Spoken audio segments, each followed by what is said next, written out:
Tsi pour accompagner les sauts des Allemands. Tiens, Tsi, c'est le nom d'un nouveau podcast. Et même le podcast francophone de Swaski et Combiné Nordique. Chaque semaine, retrouvez résultats, analyses, statistiques et même des interviews passionnantes dans Tsi.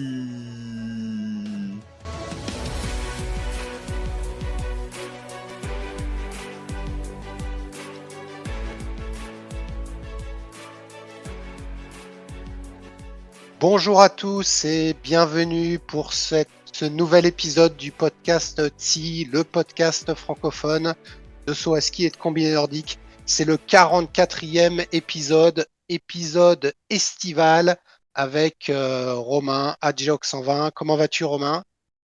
Ça va très bien, effectivement, une page se tourne, l'été se termine et on va débriefer les derniers week-ends du Grand Prix d'été de saut spécial.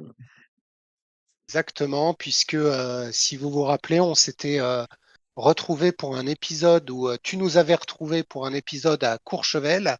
Et puis depuis, les sauteurs sont partis aux quatre coins de l'Europe occidentale, à Zurich, à Rasnov, à Itzenbach et Klingenthal. Et donc, on va tout vous résumer pour ceux qui étaient en train de supporter Thibaut Pinot sur les pentes du Tour de Lombardie. On va vous résumer ce qui s'est passé en saut à ski. Eh oui, il n'y a pas que le saut à ski dans la vie. Le sport, c'est les émotions, mais là, on va se concentrer sur le saut à ski. Alors, je te cache pas, la Stirik en Pologne, je ne me souviens plus et j'ai pas révisé. Toi, tu avais noté les résultats? Alors, moi non plus, j'ai pas révisé. De ce que je me souviens de Zurich, c'est que c'était Vladimir Zogravski qui avait été vraiment le sauteur en vue pendant ce week-end-là. Et on avait eu un excellent Piotr Joua qui faisait son premier Grand Prix d'été. Et je dirais que le troisième, c'était Ren Nikaido, un, un Japonais qui avait déjà été très fort à Courchevel, tout comme l'avait été Vladimir Zogravski. Effectivement, et ce sont les mêmes qu'on a retrouvés devant à Rasnov. Donc là, il y a eu une coupure, hein, pour Chevel et Stirik, c'était plutôt début août, et puis ensuite, on s'est retrouvé début septembre. Et à Rasnov, on retrouvait le même plateau, le même type de plateau qu'à Courchevel. On va appeler ça un plateau continental, hein, sans faire offense à personne. Sauf peut-être les deux premiers, Zografski et Deschwanden, qui ont montré des très bons sauts, et on aura l'occasion d'y revenir. Et donc, à Rasnov, on a retrouvé une victoire de Zografski devant Deschwanden et Remo Imhoff, le Suisse qui a montré le bout de son nez, et une victoire de Deschwanden devant Nikaido, le troisième homme de l'été, et le Turc Ipsioglu. Ça vaut quand même le coup de mentionner ce premier podium turc au plus haut niveau sur la ski mondial. C'est vrai, et comme tu le dis, hein, autant on avait eu, notamment avec la présence à Zurich des Polonais Kubaski et Joua, ainsi que certains Norvégiens comme Robert Johansson qui était là aussi à Courchevel. Par contre, à Rasnov, là on était, hormis ceux qui ont fait des bonnes performances, sur un plateau nettement inférieur, qui d'ailleurs, on va le dire, hein, nous avait un peu désengagé du Grand Prix d'été qui n'a jamais été vraiment. Je trouve que le Grand Prix d'été, ça n'a jamais été vraiment trop populaire. On avait toujours Kubaski qui gagnait avant, mais alors là, à la fin de Raznov, on était vraiment tombé au fin fond de la start list, quoi. Je sais pas ce que tu en penses. Oui, c'est ça, il y avait des top 10 ou top 5 même pour Andrew Urlaub, l'États-Unien et ainsi de suite. Voilà, c'est pas un classement réaliste du niveau Coupe du Monde. Heureusement, il y a quand même eu une fin en fanfare sur les deux derniers week-ends. Et là, on va y passer plus de temps. Donc, le grand cirque du saut à ski mondial s'est déplacé sur le petit tremplin d'Inzonbar, le HS 90, où là, on avait tout le monde, sauf les Norvégiens, Geiger, Eisenbichler et Storr. Donc là, on avait déjà des épreuves qui permettaient de prendre des premiers enseignements. Et je t'avoue, à regarder, c'était quand même plus stimulant. Alors c'est sûr que on a enfin eu une bataille. Alors on avait eu la bataille des Schwanden-Zografski.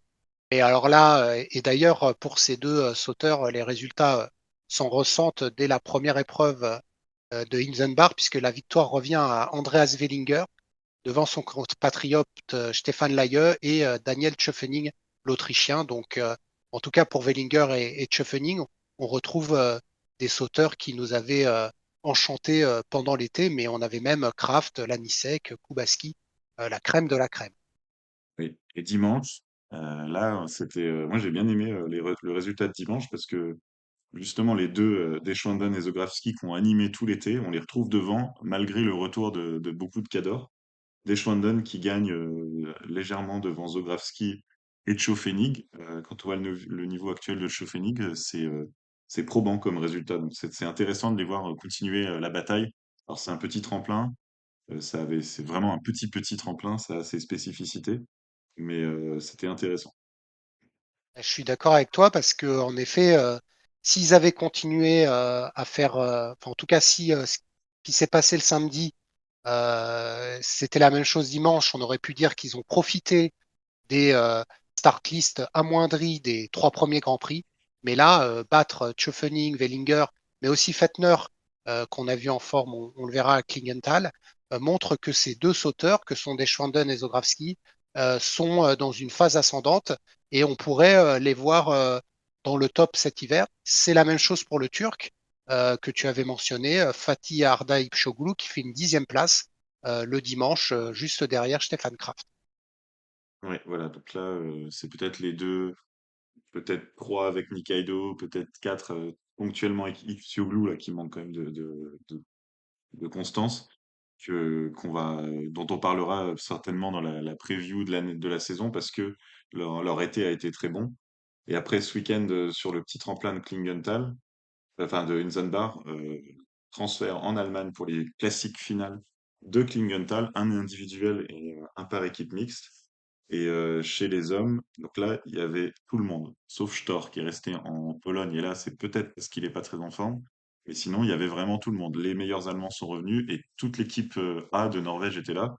Donc on a là vraiment une start list, celle qu'on aurait voulu voir tout l'été. Alors, faut pas être naïf, on l'est pas.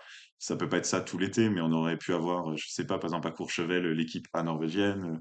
On a eu l'équipe A, polonaise à Stielik. On aurait pu avoir l'Autriche plus souvent, parce que là, il manquait tout le monde tout le temps, quoi, à part le dernier week-end. Donc c'était ça qui était décevant. En tout cas, on a bien profité à Klingenthal et dans cette super start list, c'est le vétéran Fettner qui s'est imposé devant un pas tout jeune Koubaki, et dont on remarque le retour très rapide au plus haut niveau après son arrêt en fin de saison dernière. Et toujours Tchofénik qui enchaîne sa troisième place. Bah, je suis d'accord avec toi et ce qui a été, je dirais, un peu décevant, c'est de ne pas avoir fait de compétition individuelle. On nous a crédité d'un par équipe mixte le dimanche. Au vu des start lists, c'est vrai que j'aurais bien aimé voir bah, un gars comme Granerud sur un deuxième concours qui termine quatrième ou même Kobayashi. Donc j'ai été un petit peu déçu par le programme. Après, sur la qualité, c'est vrai que Fettner et Kubaski étaient un peu un cran au-dessus, puisqu'ils ont tous les deux, enfin, l'un a gagné la première manche, l'autre a gagné la deuxième, et vice-versa, en terminant deuxième de chacune des manches. Et Schöffening, qui, malgré un petit gadin lors de la deuxième manche, où il fait dixième, maintient pour 0,2 dixième sa troisième place devant Granerud et vient couronner une très belle fin d'été, puisque, comme tu l'as dit, on l'avait déjà vu à Itzenbach. Où, le dénouement aussi, c'était quand même le dénouement je sais pas s'il y a un globe d'ailleurs au Grand Prix d'été, mais on va dire du globe d'été.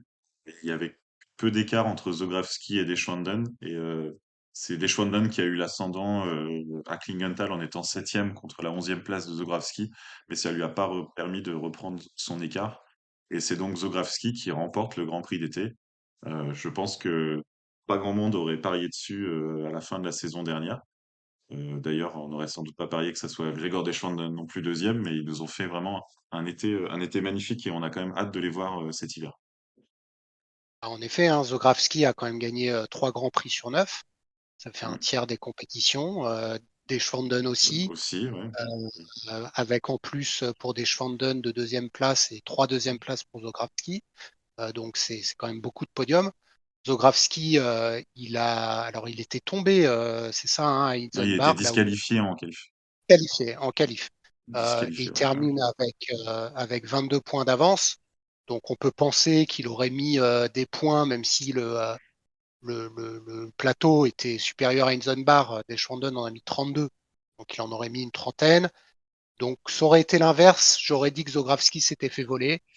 Là, clairement, c'est lui qui mérite ce globe. Il n'y a pas de ou ce globe ou ce Grand Prix. Il a fait l'ensemble des compétitions, comme des Deschwanden, comme Ren Nikaido.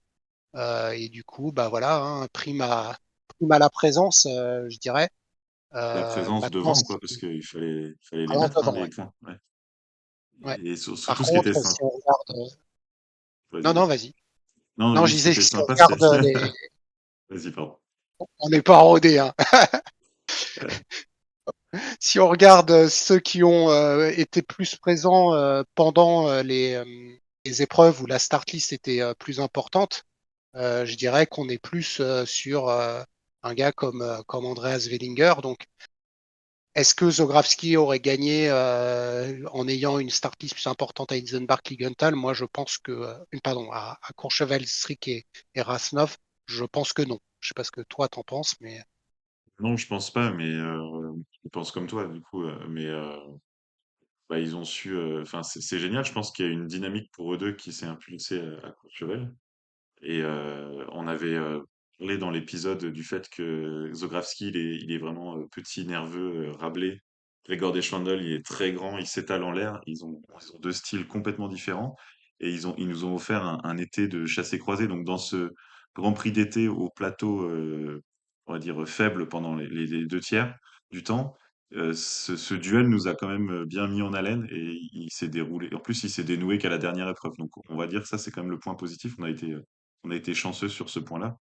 Et quand on voit que Nikaido, qui a aussi fait toutes les épreuves, il a deux fois moins de points que Zografski, ça montre l'ampleur de leur niveau. Parce que les Schwanden et Zografski, ils sont restés, on va dire, top 10, lisière du top 10 quand les Cadors étaient là. Alors que Nikaido, il fait que des top 5-6 quand il n'y a pas grand monde. Et après, il passe 30, 22, 37. Et on peut voir ça pour d'autres, pour Remo Imhoff, qui fait pas mal de points. Pof, d'un coup, il descend dans les profondeurs du classement et ainsi de suite. Donc voilà, top 15 en Coupe du Monde, jouable pour Deschwanden, Zografski. Peut-être même des podiums.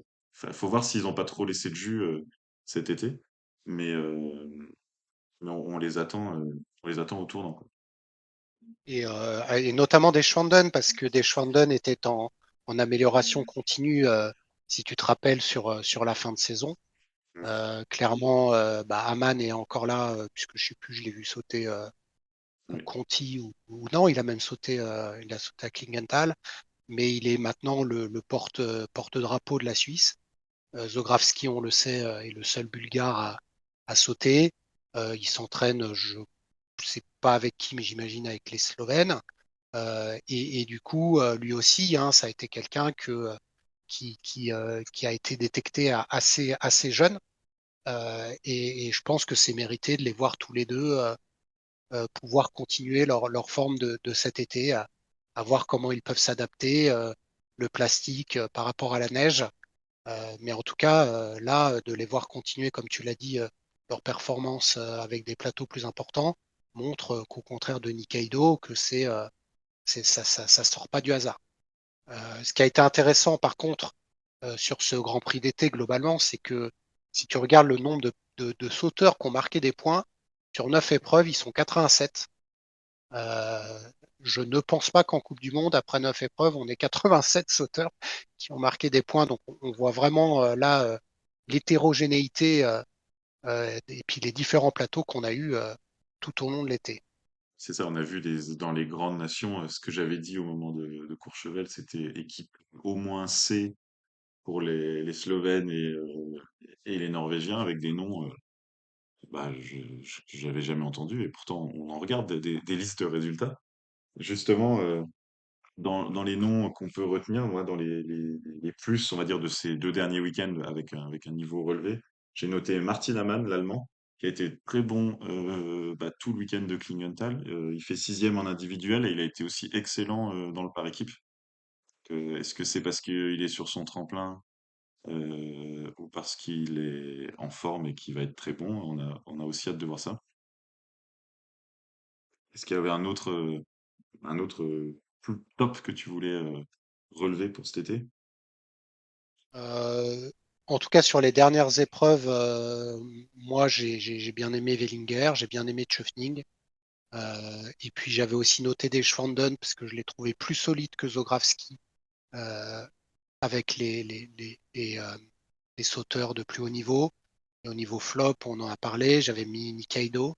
J'avais aussi mis Taku Takeshi, qui avait bien sauté, je trouve, et qui là est tombé dans les profondeurs. Et j'avais mis en flop Zografski, mais en regardant les résultats, je trouve que j'ai été un peu dur, parce qu'il a quand même fait deuxième à Il saute. Hinsenbach. Et puis il saute. Enfin, il a vraiment, il saute bien, quoi. Il bouge pas mal en l'air, mais il accélère. Ça se voit qu'il accélère. C'est prometteur, là. Le premier week-end de Coupe du Monde, c'est Ruka. Ça peut bien lui correspondre. Mais de façon générale, l'équipe de Suisse a été bonne. Alors, ils ont été là tout le temps. On peut aussi noter Kylian Payer, par exemple, sans être tout devant, qui a été sur la pente ascendante, parce que Courchevel, il est autour du top 15 avec un plateau léger. Et il est aussi autour du top 15 en fin de Grand Prix d'été avec un plateau beaucoup plus consistant. Donc, ça montre une progression. Et si tu veux, ce que j'ai fait, c'est que j'ai donné des points aux sauteurs. Alors, au lieu de prendre les 30, j'en ai pris 50. Et j'ai mis des coefs avec un coef 3 pour les compètes, un coef 2 pour la qualif et un coef 1 pour le mixte. Et Payer, il termine quatrième de mon classement. De, Ça veut dire qu'il a du, très bien sauté en qualif et ouais, il a aussi mis des points en mixte. Donc ouais, ouais. ça montre qu'il mérite plus que sa 18e place au global. Et puis avec une belle forme de vol, on sent bien efficace. Euh, j'ai pensé à toi aussi en voyant Marius Lundvik sauter le Ah, dernier week-end. On sait que tu l'aimes bien et il nous a fait peur l'hiver dernier avec ses problèmes tout de suite trop dans les skis. Et là, j'ai trouvé que c'était un peu plus posé ses sauts et que il a peut-être euh, il a peut-être trouvé la solution à ses problèmes.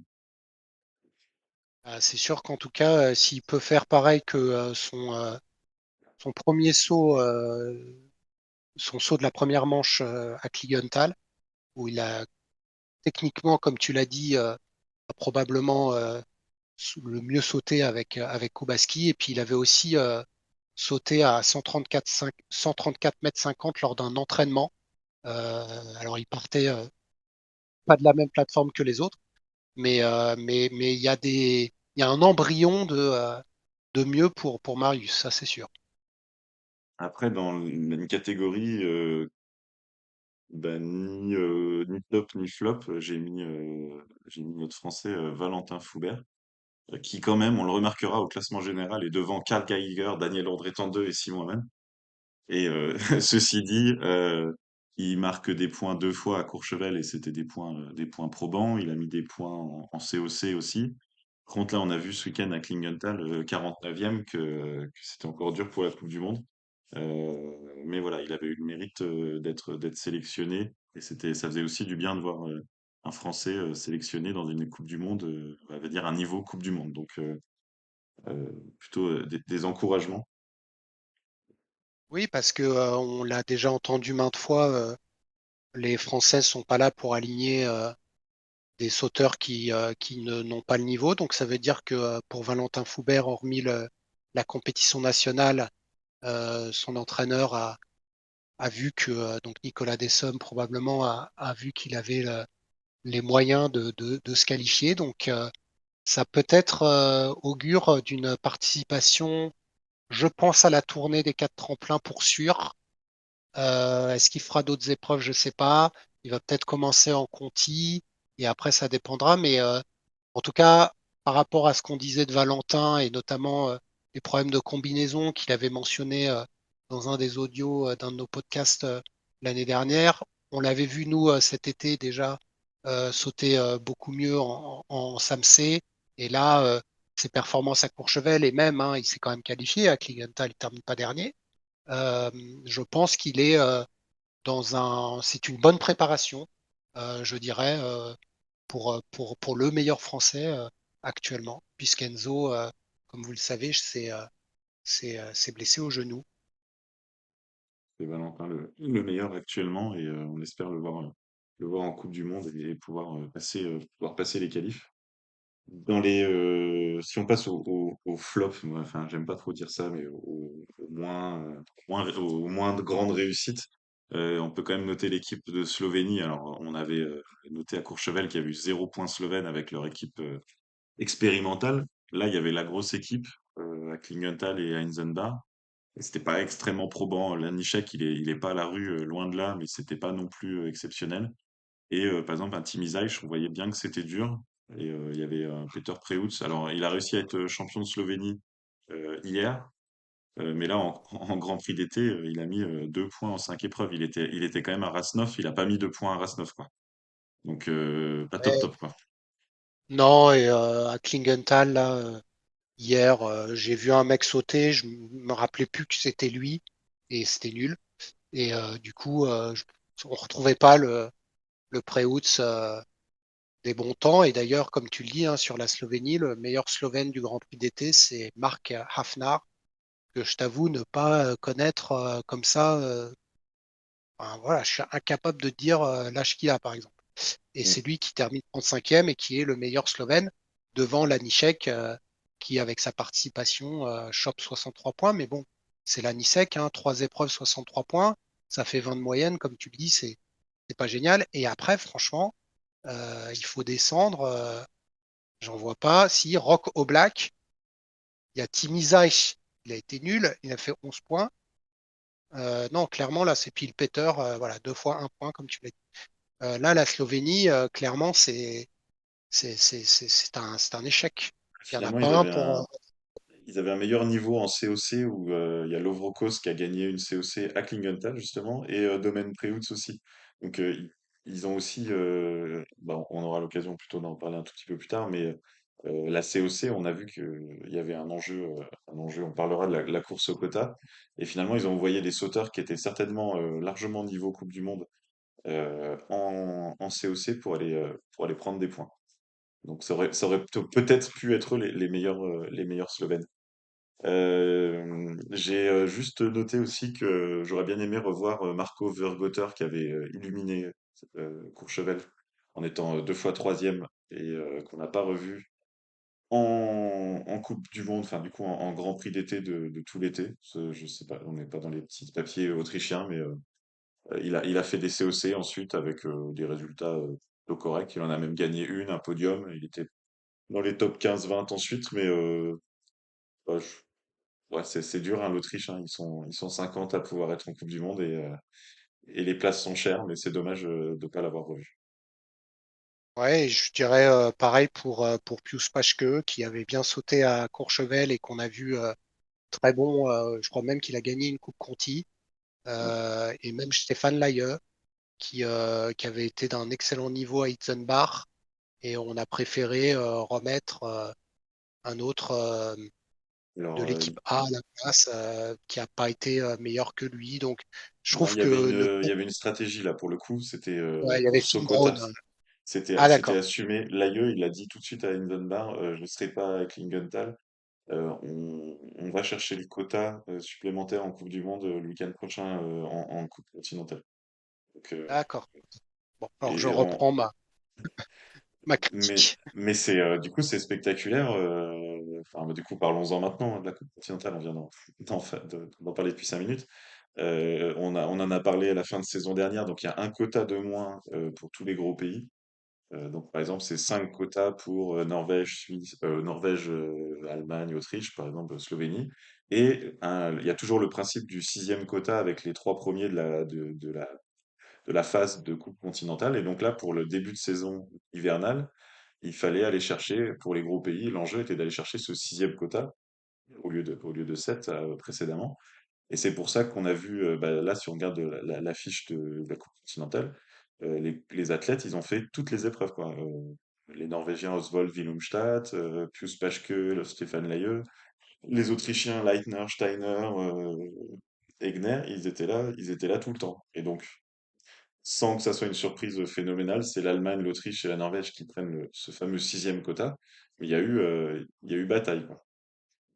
Ouais, il y a eu bataille et Machecotte, c'est dommage qu'il soit pas allé à Oslo parce que du coup, Mm. il échoue Et à bah, il a un peu 110 90 points peut-être à peu près de la. points, sachant qu'il a fait 3 fois cinquième, une Ouais, fois deuxième. Donc là, ils ont peut-être mal joué avec le Willumstad. Après, au-delà de ça, bah, pareil, hein, la Slovénie. Oui, tu as parlé de la victoire de Lovorokos à Klingenthal, mais au-delà de ça, si, il y a Domen qui a gagné aussi à oui, c'est sûr. Klingenthal. Mais Les deux. en tout cas, la Coupe continentale, en espérant qu'elle finisse par être diffusée un jour, on voit qu'il y a quand même du très très gros niveau. Et j'ai en tête les épreuves de Klingenthal fin septembre, avec un vent de face complètement terrible et des sauts à 145 mètres et plus. Ça devait être, c'est souvent assez amusant la Coupe continentale. Est-ce que tu veux Et encore on a dire vu quelque. d'ailleurs. Non, mais sur la Coupe continentale, je voulais mentionner la 7e place de Stefan Embacher à Stams pour son baptême du feu dans cette compète. Alors après, il est pas retourné il est pas allé en Amérique, mais Stéphane est rentré par la grande porte, même si tu le trouves décevant. Je trouve c'est très bien pour lui d'avoir fait ça, une 7e place en Coupe Conti. Et il y a Valentin Foubert qui a fait une 25e et une 17e place à Stams, donc au même endroit. Une nouvelle fois, meilleur français. Et je crois pas qu'il y ait eu d'autres points français. Non. Il y a Tomasiak, mais il n'y a pas de. C'était pas passé loin. Je sais plus pour qui. Je ne voudrais pas dire de bêtises. Pour Répélin, je dirais. Je pense pour Répélin. Donc du Est-ce coup, que les trois quotas sont adjugés. Et puis au niveau de la Coupe FISE, il y avait aussi une épreuve, c'était à Villars, donc le petit tremplin de Villars, le HS 98. Et là, alors la Coupe FISE, c'est pas fini parce qu'il reste une épreuve à Rasnov après-demain, enfin samedi et dimanche 14 et 15. Et d'ailleurs, c'est la Coupe FISE d'été va se décider entre Francisco Meurt, qui a 35 points d'avance sur Stéphane Reiner. Stéphane Reiner qui a gagné les 2 épreuves à Villars, probablement sur son tremplin, et qui donc va se battre avec Francisco pour remporter la Coupe FISE d'été. Et Niklas Bachlinger devra terminer troisième. ouais, là, c'est la Coupe FIS ou comment appeler la Coupe d'Autriche et quelques autres L'Autriche, et l'Autriche quelques Cup. autres l'Autriche Cup et qui tolère quelques autres sauteurs. Ou comment appeler la Coupe d'Autriche et quelques autres L'Autriche, et l'Autriche quelques Cup. autres l'Autriche Cup et qui tolère quelques autres sauteurs. C'est Est-ce ça. que on passe au saut féminin estival? Allez, C'est parti. Alors la transition, on l'a déjà fait plusieurs fois vers le saut féminin, bah, ça peut être le par équipe mixte. C'est vrai que tu regrettais de ne pas avoir eu deux épreuves, enfin du coup individuelles. C'est vrai que quand tout le monde s'est déplacé, ça aurait été bien aussi. Ce qui aurait pu être possible, c'est d'avoir genre sur 3 jours, parce que vendredi, samedi, dimanche, parce que moi j'aime toujours bien ces mix. Je trouve que c'est des épreuves intéressantes. Donc ça aurait pu être bien d'avoir deux individuels et le mixte. C'était pas forcément en supprimant l'un ou l'autre. Les Allemands, ils ont gagné très très largement, bah, portés par tout le monde en fait. Peut-être sauf Selina Freitag un peu en dedans, mais on a retrouvé une très bonne Katharina Schmidt, ex-Althaus, pour ceux qui ne nous ont pas encore écouté cet été, et Hamann et Wellinger qui ont été au top, bah, comme en individuel. Deuxième place pour le Japon, bah, ils étaient bons en individuel, notamment Nikaido Kobayashi chez les hommes et puis Ito et Takanashi chez les femmes. Bah, ils ont été plutôt bons aussi dans le par équipe. Et une Autriche solide emmenée par Kramer, Stofenig, pardon, Seifritzberger et Fettner. Que des Fettner, sauteurs et il s'est sauteuses en raté. femme. Ah, Ah il ouais, était mais moins bon Fettner, il quand s'est raté. il était dans le groupe le plus dense, mais c'est sûr que par rapport au son niveau de l'individuel, il était moins bon. Et la Slovénie, Ouais, il même fait les. septième, hein. Il fait septième de son groupe. Ensuite, Slovénie, on aurait pu attendre plus des femmes. Vous allez voir ce qu'on va en dire pour l'individuel. Et les hommes, ils étaient en dedans, c'était attendu. La Norvège, Granerud était très bon, les autres bien plus moyens. Et puis, pour finir, enfin, on peut parler de la Finlande parce qu'on a eu une Jenny Raussionau qui a été flamboyante, qui a gagné 2 fois son groupe. Donc ça a quand même du sens. Voilà. Pour le mixte, on Et, passe Greg, à. ouais, juste pour le mix, Grégor Deschwanden a gagné son groupe. Il était dans le dernier groupe. Oui, Donc, donc, Grégor Deschwanden a montré. Et une dernière chose, la présence d'Annie Cassif. On en parlera à l'individuel. Donc, Annie Cassif qui est passée du combiné nordique où elle a été meilleure au tremplin. C'était d'ailleurs probablement avec Guida la meilleure sauteuse.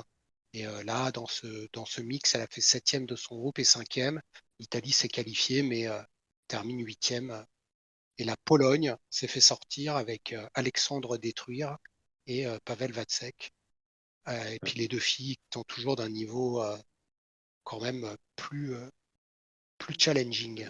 ouais. Et pas Et d'équipe donc, de le grand France aussi. piloté, non, Et pas d'équipe de Pas, France. pas d'équipe de France parce que on aurait pu imaginer une équipe Julia Clerc et Joséphine Panier. Julia Clerc est blessée et Valentin Foubert Ici, vous laissez. et Enzo Milesi. Et Enzo Milesi est blessé. Donc, à part un single mixte, là, pour l'équipe de France, c'est dommage parce que c'était dans les plans cet été, quand on en discutait, c'était dans les plans d'aller à Klingenthal.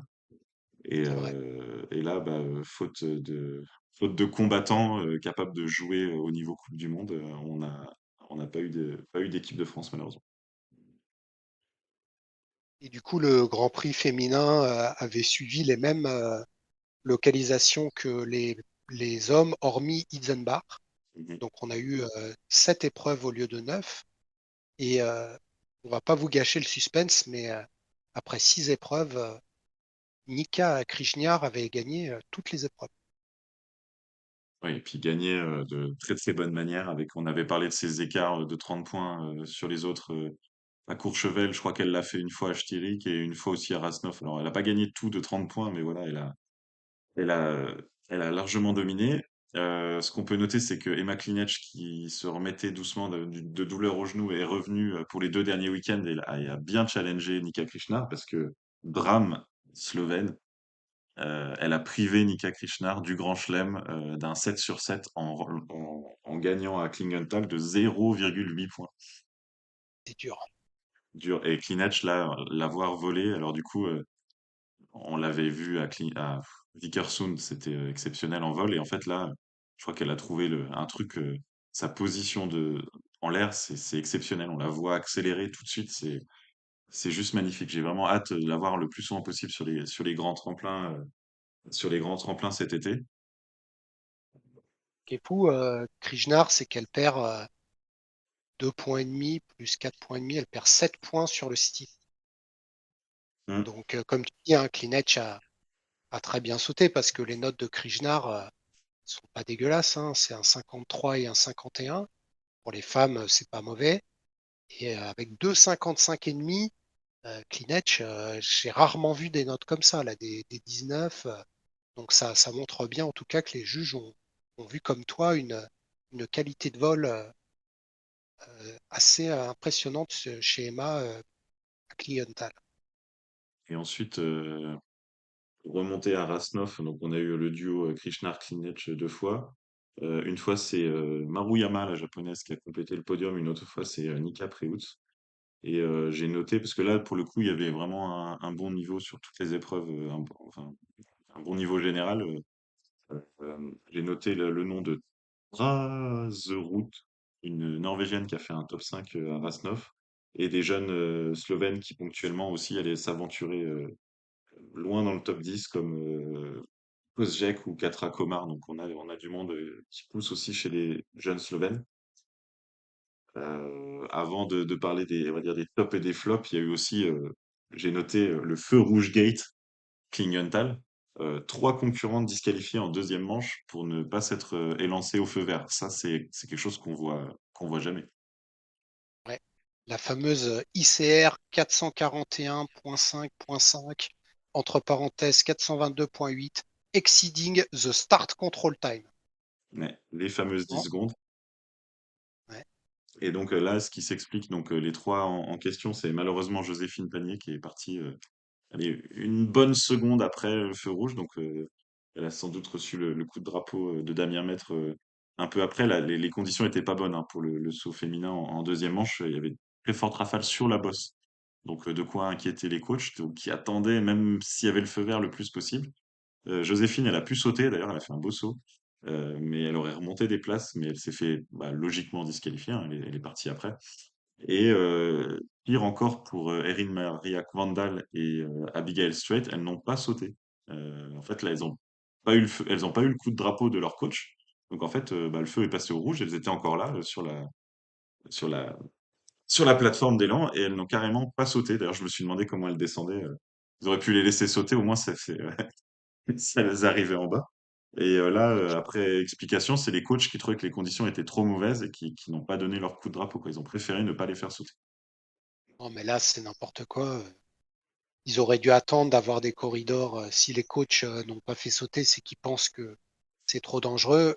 Alors, surtout pour Straight, parce que Vandal, elle a encore mal au genou. Elle avait fait descendre la barre de 2 Mm. lors du premier saut. Donc, on peut penser que le coach, il est un tout petit peu plus prudent avec elle. Mais Abigail, il n'y a aucune raison, à moins qu'il y ait là aussi. Donc, on ne sait pas. On ne va pas plus commenter. Ça, c'est Ici, parce dommage que pour Abigail Stewart. si, il l'a dit, hein, le coach, hein, il a dit Ah, il l'a ouais, il dit. trouvait que c'était trop dangereux. Et d'ailleurs, Loutit qui a sauté, qui avait gagné la première manche et qui a sauté finalement dans les mêmes conditions que tout le monde, elle s'est pris un gada monumental, quoi. Elle a perdu ses skis. Je sais pas si t'as vu, mais je, enfin, elle a tourné, ses jambes ont tourné dans tous les sens. Alors, elle a pas de blessure. Et ben, quand on sait ses deux problèmes de genoux et tout, enfin, en voyant les images, je trouve ça miraculeux. Euh, C'est- elle a fait une énorme chute, quoi. Donc, les conditions étaient pas bonnes. Alors, des conditions changeantes. D'ailleurs, je pense que le coefficient de loterie aurait été intéressant sur cette épreuve parce que il y a eu tout et n'importe quoi. Il y a eu des remontadas, bah, comme Jenny Rotionao qui est remontée de la 19 à la 6e place, pardon, de la 19 à la 11e place, mais en étant 6e la deuxième manche.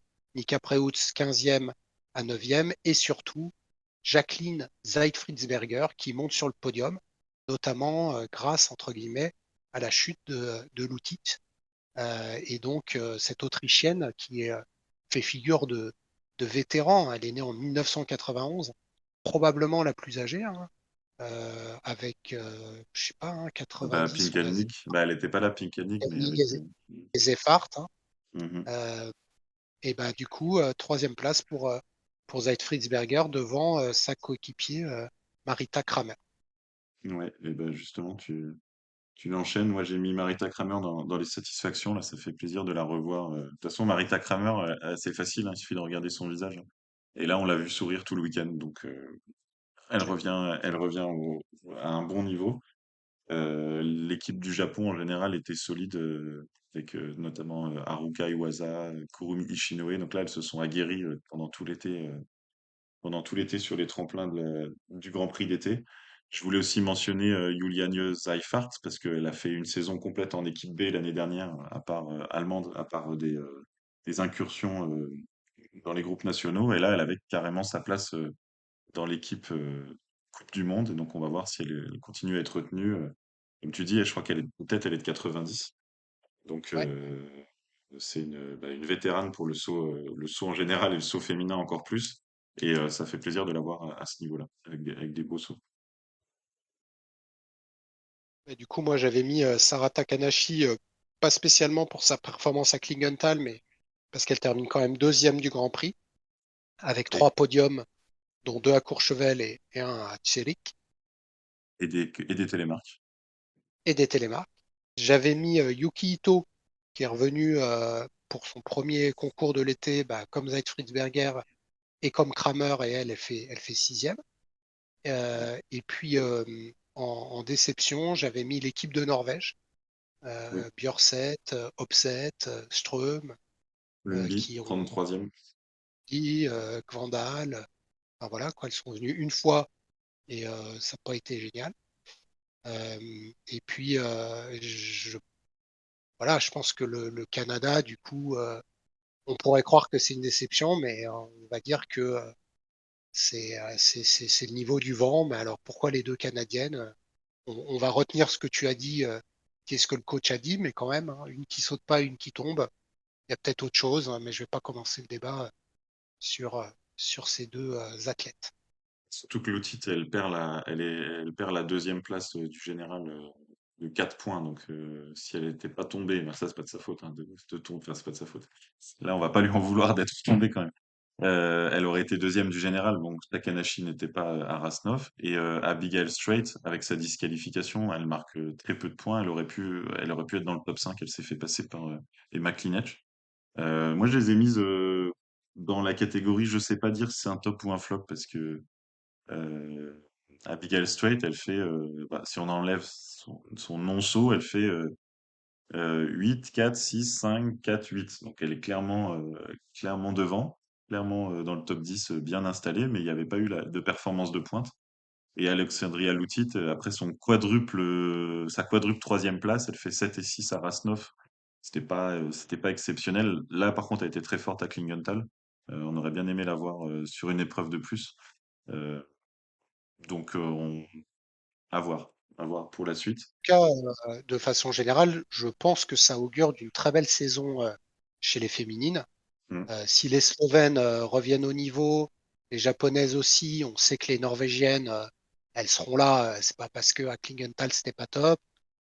Katharina Schmid, je pense qu'elle sera là. Tu les as mentionnées, les Canadiennes. On va avoir Joséphine. Il y a aussi Selina Freitag qui a bien sauté. Mm. Ça va être pas mal. Et du coup, Et encore une fois, Pinkelnick qui était pas là, hein. Pinkelnick, et la Piccolini, tenante, qui a été voilà, dont on ne parle pas. championne d'Autriche, là, aujourd'hui ou hier, Ah, à ok, Bischofshofen. Juste devant, mais genre de moins d'un point, ou voire même moins, devant Kramer. Et qu'on a d'accord. vu Bah, très du bonne coup, ce week-end, donc ça veut dire elle est au niveau. normal le niveau. Ouais. Et Kreuzer, qu'on n'a pas vu sur les derniers week-ends. Donc avec Kreuzer, Zeitfeldberger, Kramer et Pinkelnick, il y a une très forte aussi équipe autrichienne. Exactement. Donc voilà pour les grands prix d'été. Donc comme on vous l'a dit, aussi bien chez les hommes que chez les femmes, c'est terminé pour cet été. La Coupe continentale, c'est terminé pour cet été. Il reste une épreuve à Rasnov, donc de la FIS Cup pour ce mois d'octobre. Il y a des enfants qui sautent à Bad Freienwald le dernier week-end. Il y a Oui, aussi normalement, je ne sais pas si c'est confirmé à Courchevel, ouais, alors le, il y a les OPA Games déjà à Gibbsville ce week-end, donc c'est un grand ça va. moment pour la jeunesse. C'est encore plus jeune que l'OPA classique, et il y a Normalement, pas mal de Français qui sont engagés. ouais, c'est les 2000, parce qu'il y avait Pouradier l'année dernière, je crois, ou Marceau. C'est les 2008-2009, hein, je dirais. Je sais pas, mais Faudra voir les stats. il y a des U15, il y a des U15 qu'on a l'habitude de Il voir y a sur des le 15. SAMC. J'ai vu qu'ils étaient sélectionnés. Donc, D'accord. donc c'est pas mal. Ça va être une compétition européenne. On va pas dire de bêtises, peut-être U17 avec des U15, mais on va confirmer tout ça. Ça se passe en Suisse à Gibbsville, c'est un HS 67, donc c'est pas un très très gros tremplin. Je les ai là, si tu veux. Donc on Vas-y. a en saut spécial donc Lou Alaphilippe, Téméani Marcel, Capucine Ménil, Louis Hatchegesian, Robin Delval, Gabriel Barcaz Brandina, Pablo Donadoni, Amael Marx, Lorenzo Munier Cava. Et puis ensuite, on a aussi pas mal en combiné, dont Loris Lecomte, dont Paul Jean Pro, dont Gabaton, Manek Obès. Donc en fait, c'est encore plus jeune que ce que je pensais, hein. Ça, c'est les 2009-2010, ça. Ouais, c'est ça, Ouais. c'est les OPA Games, c'est encore une autre catégorie que Alpine Cup, Ça, c'est classique. ouais, c'est juste en dessous de l'Alpen, t'as raison. Et l'année dernière, c'est là où Pouradier a fait une troisième place et Marceau avait gagné à Gérardmer.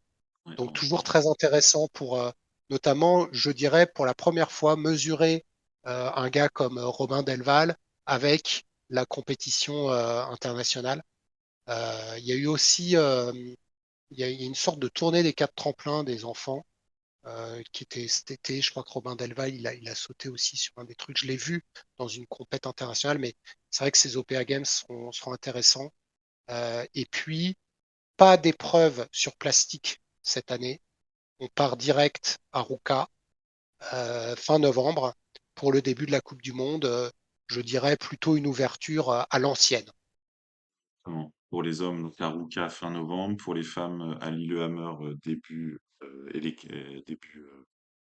décembre. Ouais, C'est dans 50 jours ou 48 jours, enfin voilà, il reste 6 semaines quoi. Donc on va prendre notre mal en patience. Je pense que tu es d'accord avec moi, on fera un petit épisode un peu de présentation de la saison et des forces en présence. Notamment, on aura les champions nationaux, ça donnera des éléments, par exemple en France. Et puis, ben, exactement. on a Dieppe. Alors en France, c'est pas sûr que c'est pas un championnat de France, je Oui, crois. bien, exactement, t'as raison. C'est cet hiver. Et on aura les résultats du SAMC, on aura eu une FIS Cup supplémentaire, on aura eu les championnats nationaux du coup dans d'autres nations et sûrement Les 10, équipes sélectionnées.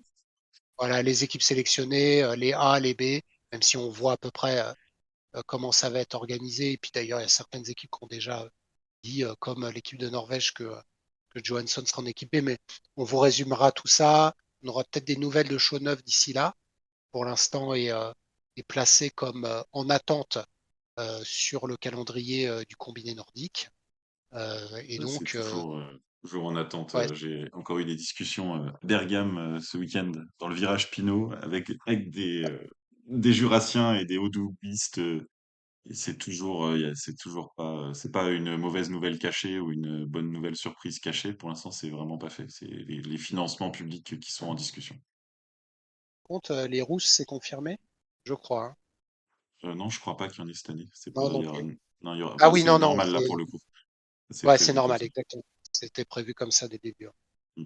Voilà, ben écoute, je te retrouve probablement dans un mois pour nous échauffer avant le début des hostilités sur neige.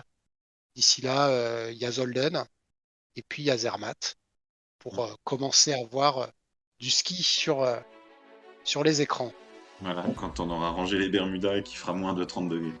Allez, C'est ça. merci, merci. Merci de nous avoir écoutés. À bientôt. Merci, à bientôt.